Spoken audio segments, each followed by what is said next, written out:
નમસ્કાર બાળકો, આજે હું તમારા માટે ધોરણ 10 માટે ફંક્શન લઈને આવ્યો છું. પરીક્ષાની અંદર ફંક્શન તમારે 5 થી 6 માર્ક્સના પૂછાતા હોય. તો સૌથી વધુ જે ફંક્શન આવતા હોય એને કઈ રીતે યાદ રાખવા એની ટૂંકી રીત આપેલી છે. તો અહીંયા એ ફંક્શનમાં ધ્યાન આપશો. ફંક્શન પહેલું ફંક્શન છે પાસ્ટ ઇવેન્ટ. તો પાસ્ટ ઇવેન્ટ એ કઈ રીતે યાદ રાખવું? તો એ વાક્યમાં ક્રિયાપદનું ભૂતકાળનું રૂપ હોય. કારણ કે પ્લે હોય તો એનું પ્લેડ આપ્યું હોય, કેચનું કોટ આપ્યું હોય, તો તમને ખબર પડી જાય કે વાક્યમાં કોટ આવ્યું તો પાસ્ટ ઇવેન્ટ એનો જવાબ થાય. બીજું છે શોઈંગ એબિલિટી. તમારે એબિલિટી શબ્દ યાદ રાખવાનો. તો જે સામેલા વાક્યમાં કેન, કુડ, એબલ ટુ, જો એવું કેન, કુડ, એબલ ટુ એવું કંઈક આપેલું હોય તો તમારે સમજી લેવાનું કે એબિલિટી એનો જવાબ થશે. એવી જ રીતે શોઈંગ પોસિબિલિટી. તો એમાં તમારે પોસિબિલિટી શબ્દ યાદ રાખવાનો. જે પોસિબિલિટી જે શબ્દ છે એ પોસિબિલિટી એ ક્યારે આવે? તો જ્યારે વાક્યમાં મે,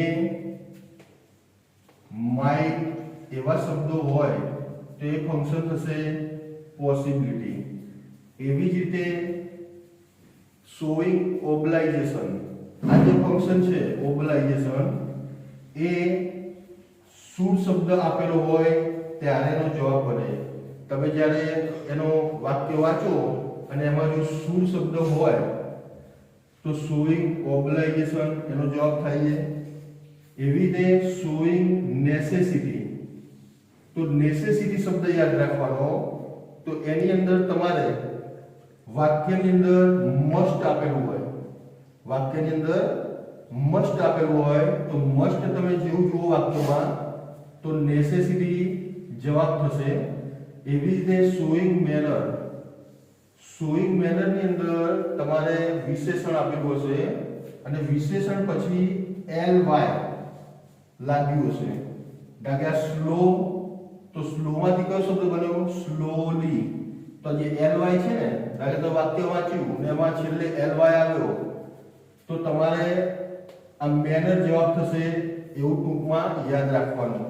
એવી જ રીતે અલ્ટરનેટિવ ચોઇસ.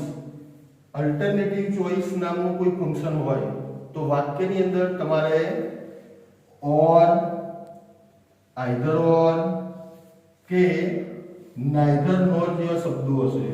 એટલે ઓર, આઈધર ઓર અને નાઈધર નોર હોય તો જવાબ થાય અલ્ટરનેટિવ ચોઇસ. એવી જ રીતે શોઈંગ રીઝન. રીઝન એટલે કારણ. જો શોઈંગ રીઝન આપ્યું હોય તો એની સામે જે વાક્ય હોય એ વાક્યની અંદર બીકોઝ, સિન્સ, એઝ આવા શબ્દો હશે. તો બીકોઝ, સિન્સ અને એઝ હોય તો તમારે સમજી લેવાનું કે રીઝન એનો જવાબ થાય. જો તમને આ વિડીયો બહુ જ પસંદ આવ્યો હોય તો એ તમારા મિત્રો સાથે શેર કરજો અને આ વિડીયો સબસ્ક્રાઇબ કરજો.